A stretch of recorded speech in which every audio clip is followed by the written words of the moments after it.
Madame, depuis son veuvage, était vainement désirée par tous les habitués de l'établissement, mais on la disait absolument sage, et les pensionnaires elles-mêmes n'étaient parvenues à rien découvrir. Elle était grande, charnue, avenante. Son teint, pâli dans l'obscurité de ce logis toujours clos, luisait comme sous un vernis gras.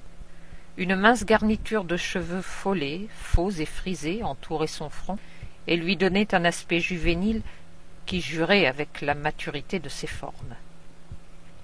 Invariablement gaie et la figure ouverte, elle plaisantait volontiers avec une nuance de retenue que ses occupations nouvelles n'avaient pas encore pu lui faire perdre. Les gros mots la choquaient toujours un peu, et quand un garçon mal élevé appelait de son nom propre l'établissement qu'elle dirigeait, elle se fâchait, révoltée. Enfin, elle avait l'âme délicate, et bien que traitant ses femmes en amies, elle répétait volontiers qu'elles n'étaient point du même panier. Parfois, durant la semaine, elle partait en voiture de louage avec une fraction de sa troupe, et l'on allait folâtrer sur l'herbe au bord de la petite rivière qui coule dans les fonds de Valmont. C'étaient alors des parties de pensionnaires échappés, des courses folles, des jeux enfantins, toute une joie de recluse grisée par le grand air.